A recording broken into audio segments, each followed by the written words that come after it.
ऐतिहासिक पारगड, सह्याद्रीचा अभिमान, छत्रपती शिवरायांच्या शूर मावळ्यांचं घर.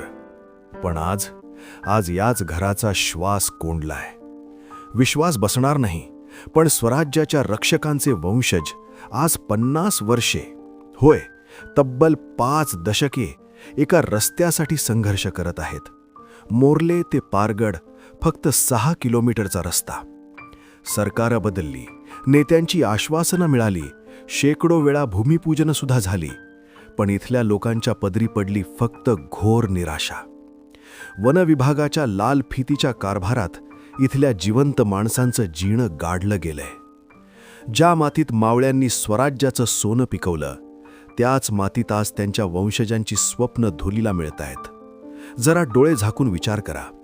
जेव्हा 500 वर्षांपूर्वीचे ते शूर मावळे वरून हे बघत असतील, तेव्हा त्यांच्या आत्म्याला काय वाटत असेल की ज्या स्वराज्यासाठी आम्ही स्वतःचं रक्त सांडलं, तिथे आज आमच्या लेकरांना चालायला साधी वाटसुद्धा नाही.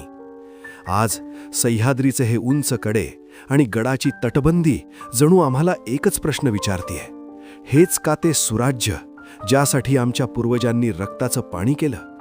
ज्या मावळ्यांनी स्वराज्याचं रक्षण केलं, त्यांच्याच लेकरांना आज एका साध्या रस्त्यासाठी 50 वर्ष वणवण करावी लागतीये.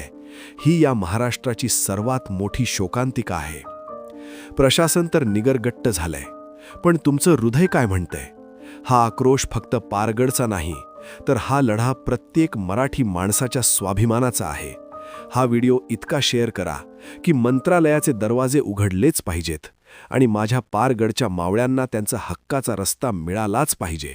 जय हिंद, जय शिवराय.